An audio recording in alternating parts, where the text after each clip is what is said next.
Capítulo 2. A ilha no lago de Innisfree. Levanto-me e vou agora, pois sempre, noite e dia, ouço as águas do lago que murmuram junto à costa, estando eu na estrada ou na rua sombria. Ouço isso no fundo do coração. W.B. Yeats. Voei para Dublin, escondendo na mala a urna com as cinzas de Ewing. Eu não tinha ideia se havia leis internacionais ou leis irlandesas sobre o transporte de mortos e decidi que não queria saber. Minha mala estava me esperando na esteira de bagagens e chequei 2 vezes para me assegurar de que a urna não havia sido confiscada antes de alugar um carro para dirigir até o noroeste de Sligo, onde ficaria por alguns dias enquanto explorava os arredores de Dromahair. Não me preparei para dirigir na direção contrária da estrada e passei praticamente as 3 horas da viagem até Sligo, zigue-zagueando pela estrada e gritando de terror. Incapaz de aproveitar a paisagem por medo de perder uma placa ou de bater em um carro vindo na direção contrária. Eu raramente dirigia em Manhattan. Não havia razão para ter um carro, mas Ewing tinha insistido que eu aprendesse a dirigir e tirasse a carteira de motorista. Ele dizia que a liberdade é a capacidade de ir aonde manda o coração. E quando cresci, ele me levava para cima e para baixo, na costa leste, em pequenas viagens e aventuras. No verão em que completei 16 anos, passamos o mês de julho atravessando o país, começando no Brooklyn e terminando em Los Angeles. Foi quando aprendi a dirigir, percorrendo longos trechos de rodovias, entre cidadezinhas que nunca mais veria, sobre colinas onduladas, pelos penhascos vermelhos do oeste, através da vastidão do tudo e do nada, com Ewing ao meu lado. Enquanto dirigíamos, memorizei Bailey e Aileen, de Yeats, um poema narrativo, cheio de lendas e saudade, morte e trapaça, e amor que transcende a vida. Eu insegurava o exemplar cheio de orelhas da poesia de Yeats e me ouvia tropeçar nos versos, gentilmente me corrigindo e me ajudando a pronunciar os nomes das antigas lendas em gaélico, até que eu pudesse ler cada verso como se eu tivesse vivido. Eu tinha paixão por Yeats, que era obcecado pela atriz Maud Gonne, que por sua vez deu seu amor a um revolucionário. Eu em mim deixava devagar sobre coisas que eu achava que entendia, mas havia apenas romantizado, como filosofia, política e o nacionalismo irlandês. Contei a ele que um dia queria escrever um livro ambientado na Irlanda, durante a Revolta da Páscoa de 1916. Tragédias fazem boas histórias, mas eu prefiro que a sua história, aquela que você vive, não aquelas que você escreve, seja cheia de alegria. Não se deleite com a tragédia, Anne. Regozije-se no amor. E quando o encontrar, não deixe escapar. No fim, o amor é a única coisa da qual você não vai se arrepender, disse Ewing. Eu não estava interessada em outro amor, além daquele que se lê nos livros. Passei o ano seguinte importunando Ewing para me levar à Irlanda, a Dromahair, a pequena cidade em que ele nascera. Eu queria ir ao Festival Yeats em Sligo. Ewing havia dito que não ficava longe de Dromahair e a aperfeiçoar meu gaélico. Ele insistira que eu aprendesse a nossa língua, a da nossa vida juntos. Ewing recusou. Foi uma das poucas vezes que brigamos. Fiquei falando com um sotaque irlandês muito ruim por 2 meses para torturá-lo. Você está forçando muito, Anne. Se você pensar em como a sua língua se movimenta na boca, não vai soar natural, ensinava ele estremecendo. Redobrei meus esforços. Eu estava irredutível em minha fixação. Queria ir para a Irlanda. Cheguei a pedir ajuda a um agente de viagens. Depois apresentei a Ewen as informações completas com opções de datas e preços. Nós não vamos à Irlanda, Anne, não é o momento, ainda não, disse ele, com uma expressão teimosa no queixo, rejeitando meus folhetos de viagens e itinerários. E quando vai ser o momento? Perguntei, tentando convencê-lo. Quando você crescer. O quê? Mas eu já cresci, insistia, ainda mantendo o sotaque. Está vendo? Agora saiu perfeito, natural. Ninguém saberia que você é americana, observou ele, tentando me distrair. Ewen, por favor. Ela está me chamando, gemi teatralmente. Mas estava sendo sincera em meu fascínio. Realmente a Irlanda estava me chamando. Eu sonhava com isso, ansiava por isso. Eu acredito, Anne, acredito mesmo. Mas não podemos voltar ainda. E se nós formos e nunca mais voltarmos? A ideia me encheu de entusiasmo. Então, nós ficamos. A Irlanda precisa de médicos, por que não? Eu poderia fazer faculdade em Dublin. A nossa vida agora é aqui, Ewen argumentou. O momento vai chegar, mas não agora, Anne. Então vamos apenas visitar, é só uma viagem, Ewen. E quando acabar, não importa quanto eu ame o lugar e queira ficar, nós voltamos para casa. Pensei que estivesse sendo muito sensata, mas ele foi tão categórico que me confundiu. A Irlanda não é segura, Anne, respondeu, perdendo a paciência. A ponta de suas orelhas estava vermelha e seus olhos brilhavam. Nós não vamos. Jesus, Maria, José, garota, esqueça isso. A raiva dele doeu mais que um tapa. Corri para o quarto e bati à porta, chorando furiosa, fazendo planos infantis para fugir. Mas ele nunca cedeu, e eu não era uma garota rebelde. Ele nunca fez nada para que eu pudesse me rebelar. Ele não queria ir à Irlanda, não queria que eu fosse à Irlanda. E por amor e respeito a ele, acabei desistindo. Se as lembranças que ele tinha da Irlanda o machucavam tão profundamente, então como eu podia insistir que ele voltasse? Joguei fora os panfletos, aposentei meu sotaque irlandês e só lia Yeats quando estava sozinha. Nós continuamos com o gaélico, mas isso não me fazia pensar na Irlanda. Me fazia pensar em Ewen, e ele me incentivou a correr atrás dos meus sonhos. Comecei a escrever minhas próprias histórias, a compor meus próprios contos.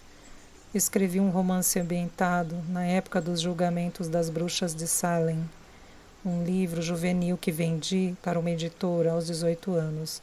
E Ewen passou 2 semanas comigo em Salem, Massachusetts, para que eu pesquisasse quando quisesse.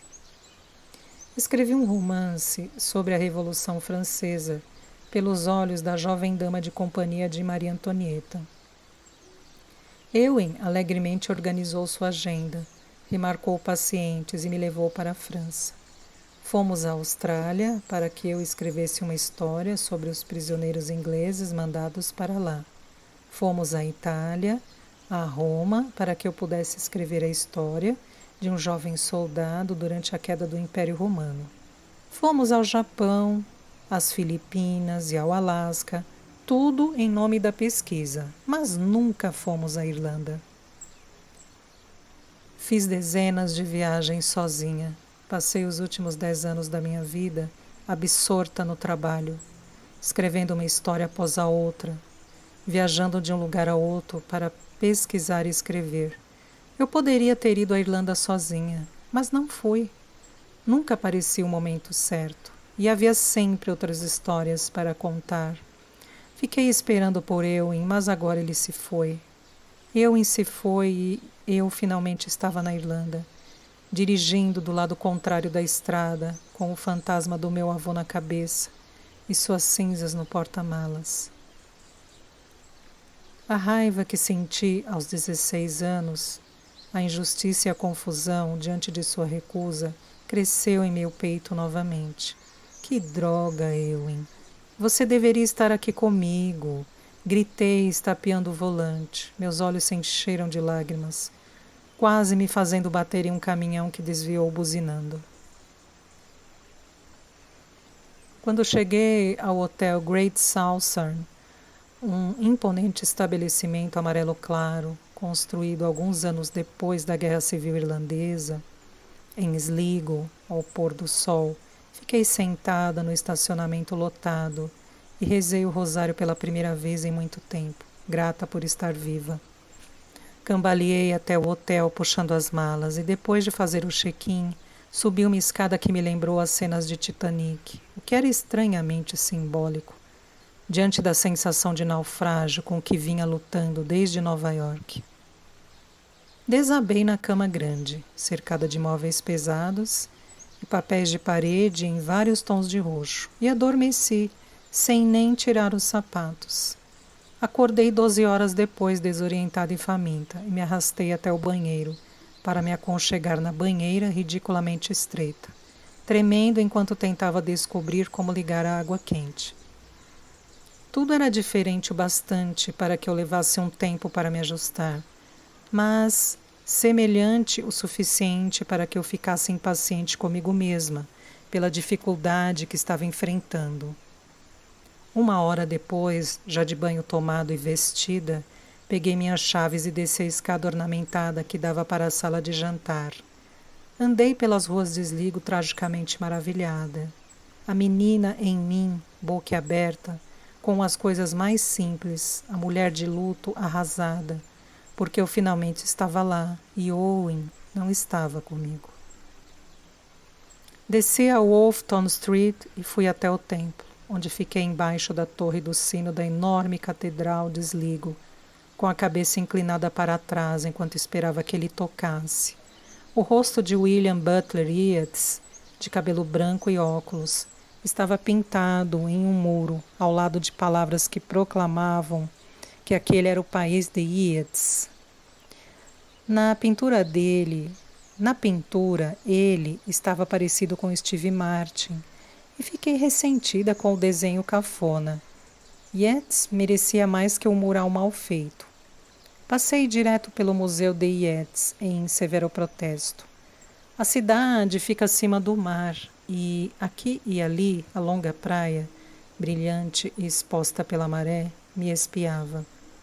Eu tinha andado muito, sem nem prestar atenção à distância que havia percorrido. Meus olhos devorando o que estava ao redor. Entrei em uma doceria. Precisava de açúcar e de informações sobre como voltar ao hotel e ao Dromahair, caso fosse me aventurar outra tarde ao volante. O dono era um homem simpático, com seus 60 anos, que me vendeu alcaçuz azedo e docinhos de chocolate e caramelo e perguntou sobre a minha visita a Sligo. O sotaque americano me entregou. Quando mencionei Dromahair e uma busca ancestral, ele acenou com a cabeça. Não é longe, uns 20 minutos. Você vai gostar de dar uma volta ao redor do lago. Continue na 286, até ver a placa para Dromahair. É uma bela viagem e o castelo de Park fica no caminho. Vale a pena parar para conhecer. O nome do lago é Lough Gill? Perguntei, me policiando a tempo para pronunciar corretamente. Lough foi pronunciado do jeito escocês. Esse mesmo. Meu peito doeu e afastei o pensamento do lago. Ainda não me sentia pronta para pensar em cinzas e despedidas. Ele apontou na direção do hotel e me disse para ouvir a torre do sino da catedral, se eu voltasse a andar por ali. Enquanto me passava as compras, perguntou sobre a minha família. Gallagher é? Uma mulher com esse nome se afogou no Lough Gill. Acho que faz quase um século. Minha avó me contou essa história. O corpo nunca foi encontrado, mas em noites claras as pessoas dizem que às vezes é possível vê-la andando na água. Temos a nossa própria Mulher do Lago. Acho que Yeats escreveu um poema sobre ela. Pensando bem, ele escreveu até um poema sobre Dromahair. Ele estava no meio de uma multidão em Dromahair. Seu coração dependia de um vestido de seda. E pelo menos ele conhecera um pouco de ternura, antes que a terra o levasse aos seus cuidados severos. Citei, com a entonação do sotaque irlandês, que aperfeiçoara na juventude. Eu não conhecia o poema sobre a mulher fantasma. Pelo menos não fui capaz de me lembrar de nada parecido. Mas sabia esse sobre a amada Dromahair de Éowyn.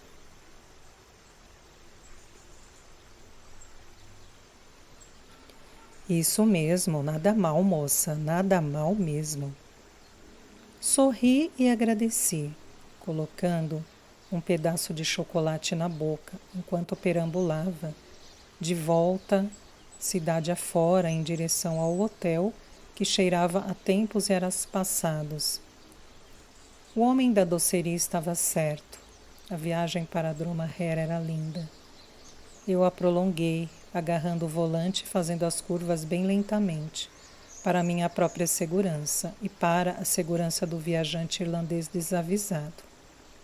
Às vezes, a vegetação se erguia tão densa de ambos os lados que eu me sentia provocada pelo acostamento, o qual ameaçava fechar a estrada a cada curva. Então a folhagem cessou e o lago brilhou abaixo, me dando boas-vindas. Encontrei um mirante e parei o carro. Subi no muro baixo de pedras que separava a estrada da planície do lago, para apreciar a vista. Pelo mapa eu sabia que Lough Gill era grande, estendendo-se de Sligo até o condado de Leitrim.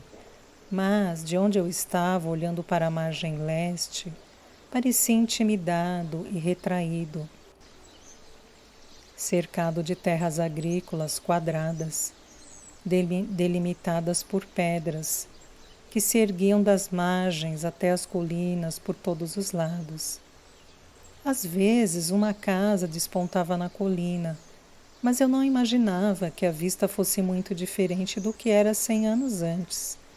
Eu podia facilmente acompanhar o muro e descer a longa encosta de grama para chegar à margem, embora talvez estivesse mais longe do que parecia, olhando de cima.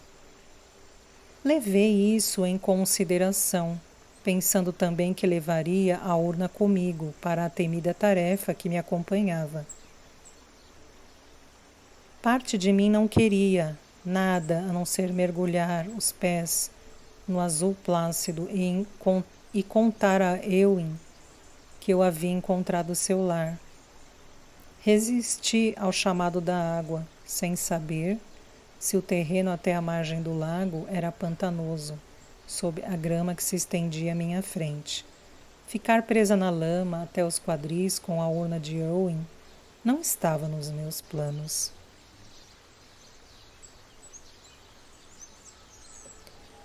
Dez minutos depois, eu estava descendo a rua principal da pequena Dromahair, procurando por sinais e símbolos. Não sabia por onde começar. Não podia sair batendo de porta em porta, perguntando sobre pessoas que haviam vivido tanto tempo antes. Caminhei pelo cemitério de uma igreja, olhando os nomes e as datas, os grupos que indicavam famílias, as flores que indicavam amor. Não havia Gallaghers no pequeno cemitério. Então voltei para o carro e continuei descendo a rua principal, até encontrar uma pequena placa que dizia biblioteca, sublinhada por uma seta que apontava para uma rua estreita, não mais que um beco. A construção era um pouco maior que uma cabana de pedra, com 4 paredes ásperas, teto de telhas e 2 janelas escuras, mas bibliotecas eram ótimas para pesquisa. Parei em um estacionamento de cascalho com espaço para no máximo 3 carros e desliguei o motor. Por dentro era menor que o escritório da minha casa em Manhattan. E apartamentos em Manhattan eram notoriamente pequenos, mesmo quando custavam 2 milhões de dólares.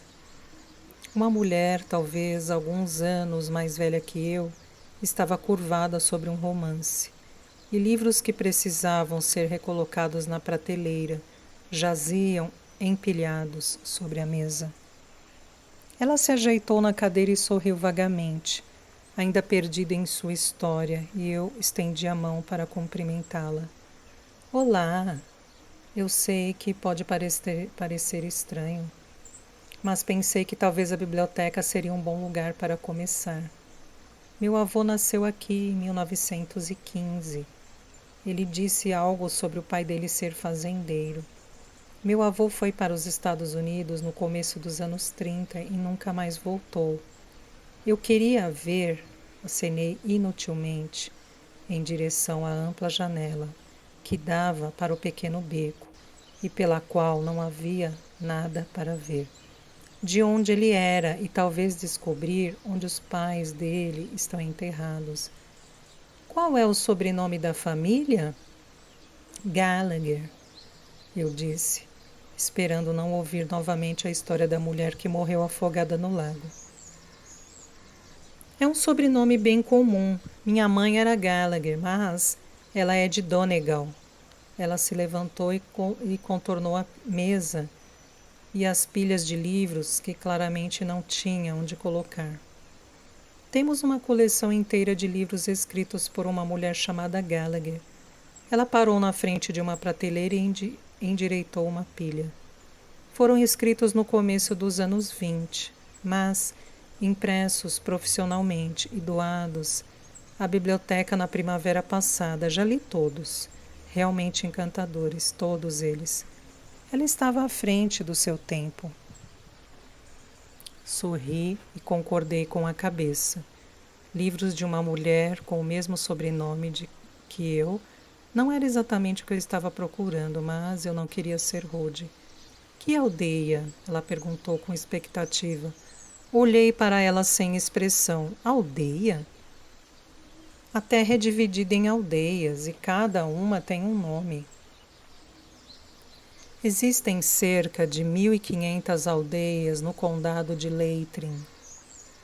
Você disse que o seu bisavô era fazendeiro. Ela sorriu com tristeza. Todos na zona rural da Irlanda eram fazendeiros, meu amor. Pensei na minúscula vila pela qual dirigi, o aglomerado de casas e a pequena via principal. Eu não sei. Não tem um cemitério? Pensei que poderia explorá-lo um pouco. É um condado pequeno, não é? Foi a vez dela de me olhar sem expressão. Há lotes em todas as aldeias. Se você não souber a aldeia, nunca vai achar o túmulo. E a maioria dos túmulos antigos não tem lápide. Era preciso ter dinheiro para ter uma lápide. E ninguém tinha dinheiro. Eles usavam marcadores. A família sabe quem é quem. Mas eu sou da família e não tenho a menor ideia. Soltei estranhamente emotiva.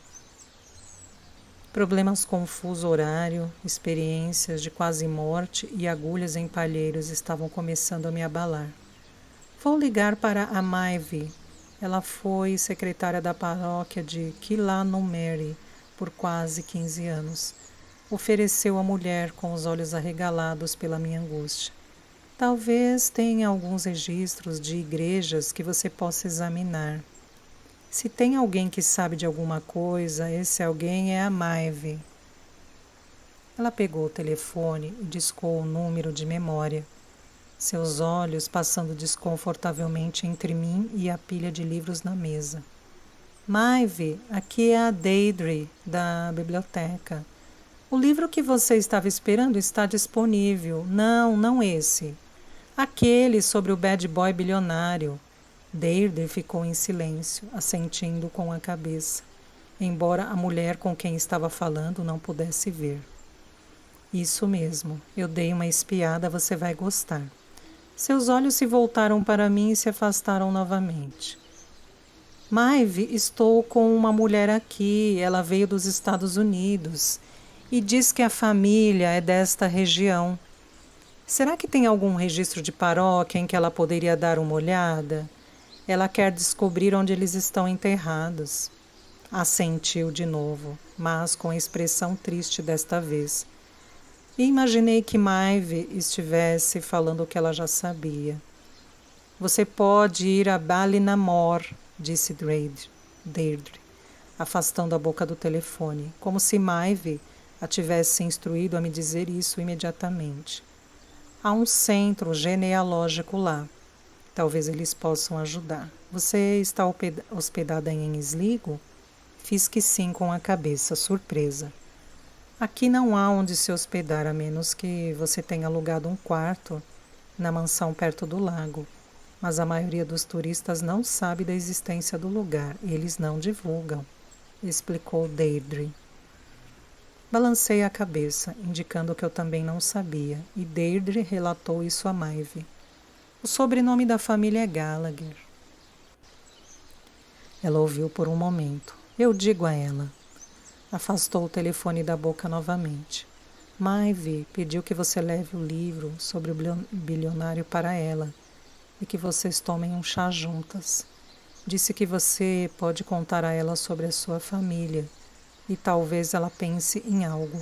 Ela é tão velha quanto essas colinas, cochichou Deirdre, tampando o bocal para que Maeve não ouvisse seu comentário. Mas se lembra de tudo. A mulher abriu a porta antes que eu batesse. Seu cabelo era tão fino e ralo que criava uma nuvem cinza em volta da cabeça. Seus óculos, de armação preta, tinham lentes da grossura da minha mão e eram mais largos que o rosto. Ela me olhou através deles com seus piscantes olhos azuis e os lábios pintados de fúcsia. Maeve? De repente percebi que não sabia seu sobrenome. Me desculpe, Deirdre não me falou seu nome completo. Posso chamá-la de Maeve? Eu conheço você, disse ela, sua testa, que já era um mapa topográfico de sulcos e vales, enrugando-se ainda mais. Me conhece? Sim. Estendi a mão para cumprimentá-la. Deirdre me mandou aqui. Ela não estendeu a mão, mas deu um passo atrás e fez um gesto para que eu entrasse. Qual o seu nome, moça? Só porque conheço seu rosto não significa que saiba seu nome. Ela se virou e seguiu em frente, claramente esperando que eu a seguisse. Fechei a porta, sentindo o cheiro de umidade e poeira e vendo pelos de gato flutuando ao meu redor e a segui. Anne Gallagher, respondi. Eu sou Anne Gallagher. Suponho que esteja em uma viagem em busca das minhas raízes. Meu avô nasceu aqui, em Dromahair. Eu gostaria muito de descobrir onde os pais dele estão enterrados. Maeve estava se dirigindo a uma pequena mesa, posta para o chá ao lado de uma janela alta, com vista para um jardim revolto. Mas, quando falei meu nome, parou abruptamente, como se tivesse esquecido onde estava indo. Eowyn, disse. Sim, Eowyn Gallagher era meu avô. Meu coração acelerou vertiginosamente. Dei alguns passos. Não estava certa se ela queria que eu me sentasse para o chá ou continuasse em pé. Ela ficou imóvel por alguns momentos, de costas para mim. Sua pequena figura emoldurada pela luz da tarde e congelada em lembranças ou esquecimento, eu não sabia qual dos dois. Esperei que ela desse alguma instrução ou fizesse algum convite torcendo para que não tivesse esquecido que deixara uma estranha entrar em casa. Limpei a garganta suavemente. Maeve? Ela disse que você viria. Deirdre? Sim, ela também enviou seu livro. Tirei-o da bolsa e dei mais alguns passos. Não a Deidre, bobinha. Anne. Anne me disse que você viria. Preciso de chá. Vamos tomar um chá, ela murmurou, voltando a se mover. Sentou-se à mesa e me olhou com expectativa. Considerei pedir licença e ir embora. De repente senti como se estivesse em um romance de Dickens, tomando chá com Miss Havisham, mas eu não estava interessada em comer bolo de casamento velho e tomar chá, Earl Grey, em xícaras empoeiradas. Ah, é muito gentil da sua parte, desconversei, apoiando o livro do bad boy bilionário na mesinha mais próxima. Eowyn nunca voltou para Dromahair. Muitos não voltam. Tem um nome para isso, você sabe. Eles chamam de adeus irlandês. Mas aqui está você, disse Maeve, ainda me encarando. Eu não conseguiria resistir à atração do nome de Eowyn. Coloquei a bolsa na cadeira na frente dela e deslizei no assento. Tentei não olhar muito para o pratinho de biscoitos ou para os pratos floridos e as xícaras de chá. Aquilo que você não sabe não te faz mal. Poderia servir? Ela perguntou toda formal. Sim, claro. Gaguejei, tentando me lembrar de um momento em que me senti mais desconfortavelmente americana. Briguei mentalmente com a etiqueta, tentando lembrar o que vinha primeiro, forte ou fraco. Perguntei. Forte. Minhas mãos tremiam enquanto eu segurava o pequeno coador sobre sua xícara e enchia 3/4 dela. Eu sempre preferia chá. Eu sabia servir chá.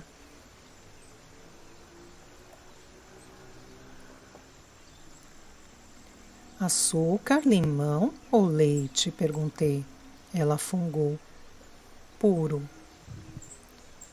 Mordi o lábio para esconder minha gratidão. Derramei um pouco de chá na minha xícara, desejando que fosse vinho. Ela ergueu a xícara até os lábios e bebeu com desinteresse, e eu a imitei. Você conhecia Eowyn bem? Perguntei depois de pousarmos nossos pires. Não muito. Ele era muito mais novo do que eu e um pouco travesso. Eowyn era mais novo que Maeve? Ele tinha quase 86 anos quando morreu. Tentei calcular quanto seria muito mais novo. Tenho 92 anos, disse Maeve. Minha mãe viveu até 103. Minha avó, 98. Minha bisavó era tão velha que ninguém sabia exatamente quantos anos ela tinha. Ficamos felizes em vê-la partir. Escondi o riso com uma tosse recatada. Me deixe olhar para você, ela ordenou, e eu levantei os olhos em sua direção obedientemente. Não consigo acreditar. Você se parece muito com ela, disse maravilhada. Com a mãe de Eowyn? Com Anne, ela concordou. É fora do normal. Eu vi fotos, a semelhança é bem grande. Mas estou surpresa que você se lembre.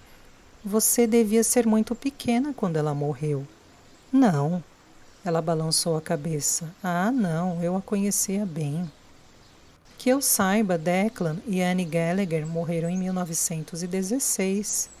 Eowyn foi criado pela avó Bridget, a mãe de Declan. Não, ela discordou, prolongando a palavra enquanto balançava a cabeça. Anne voltou. Não de imediato, veja bem. Me lembro de como as pessoas falaram depois que ela voltou. Havia rumores, especulações sobre onde ela esteve, mas ela voltou. Encarei-a, perplexa. Meu avô não me contou, gaguejei. Ela pensou no que eu disse, assentiu e tomou chá, os olhos baixos. Eu dei um gole no meu chá, com o coração disparado pela sensação de traição. Talvez eu tenha confundido, ela se retraiu suavemente. Não deixe que as divagações de uma velha façam você duvidar. Foi há muito tempo, amenizei. Sim, foi. E a memória é uma coisa engraçada, prega peças em nós. Concordei com a cabeça, aliviada por ela ter retirado o que dissera tão facilmente. Por um momento ela pareceu tão certa, e sua confiança fez a minha desmoronar. Eles estão enterrados em Balinagar, disse eu tenho certeza. Corri para pegar meu caderninho e um lápis na bolsa. Como eu chego lá? Bem, é uma bela caminhada daqui. De carro é rápido, nem 10 minutos. Vá na direção sul pela rua principal, ali, está vendo? E apontou para a porta da frente. Ela vai levar você para fora da cidade. Siga em frente por mais ou menos 3 quilômetros. Você vai virar à direita na bifurcação e continuar por meio quilômetro mais ou menos. Aí vire à esquerda e vá um pouquinho para a frente. A igreja de Santa Maria vai estar à sua esquerda. O cemitério é ali também, atrás dela. Parei de escrever quando ela falou para virar à direita. Essas ruas não têm nome? Ora, não são ruas, minha querida, são estradas. As pessoas por aqui sabem. Se você se perder, encoste e pergunte a alguém. Eles sabem onde a igreja fica e você também pode rezar. Deus sempre ouve as nossas preces quando queremos encontrar uma igreja.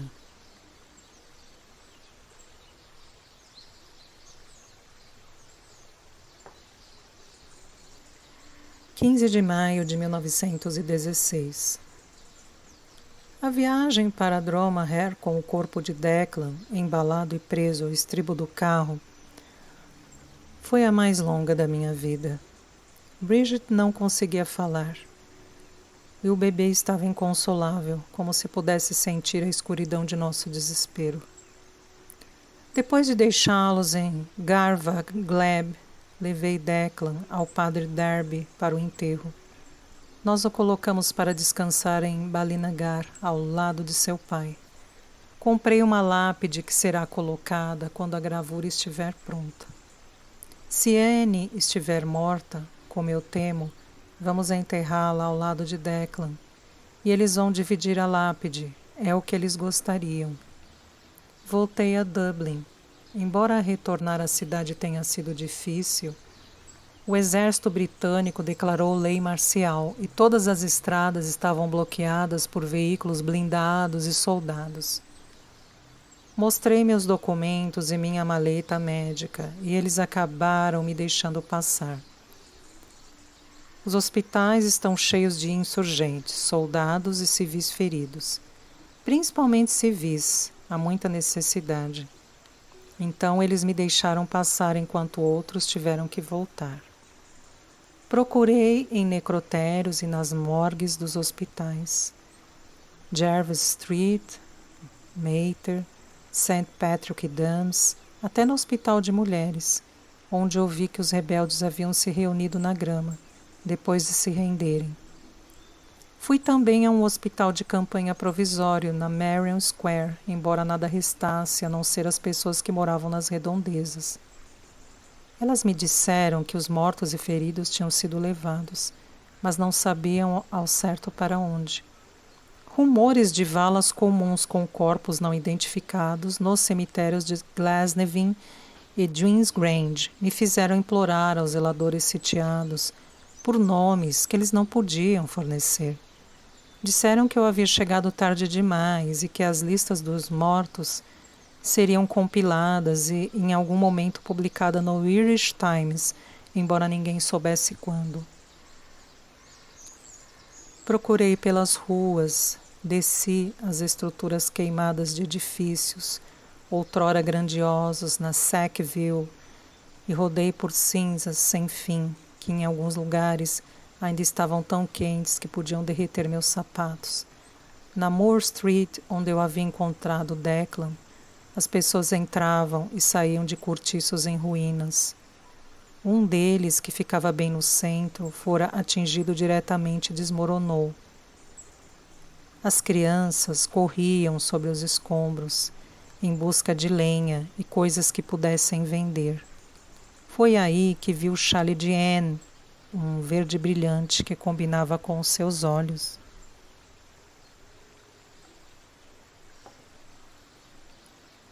Quando a vi pela última vez, ela o usava firmemente enrolado em volta dos ombros e enfiado por dentro da saia para não atrapalhar. Estava com uma menina agora e flutuava na brisa como as bandeiras tricolores que havíamos erguido sobre o correio central, feito conquistadores triunfantes. As bandeiras não estavam mais lá, tinham sido destruídas, assim como Declan e Anne. Atordoado de medo e cansaço, corri até a menina e exigi que ela me dissesse onde tinha encontrado o chale. Ela apontou para os escombros sob seus pés. Tinha um olhar vazio e olhos velhos, embora não pudesse ter mais de 15 anos. Estava bem aqui, enterrado debaixo dos tijolos. Tenho um furinho, mas vou ficar com ele. Esta era a minha casa, então ele é meu agora. Ela ergueu o queixo, como se pensasse que eu queria tirá-lo dela. Talvez eu quisesse. Mas, em vez disso, passei o restante do dia na pilha de pedras e paredes desmoronadas, procurando o corpo de Anne entre os destroços. Quando o sol se pôs e eu percebi que meus esforços eram inúteis, a menina tirou o chale e me entregou. Mudei de ideia. Pode ficar com ele. Deve ser a única coisa que restou da sua senhora. Não pude esconder as lágrimas, e seus olhos já não eram tão velhos quando ela se virou para ir embora. Amanhã vou voltar para Dromahair e enterrar o chale ao lado de Declan. T.S.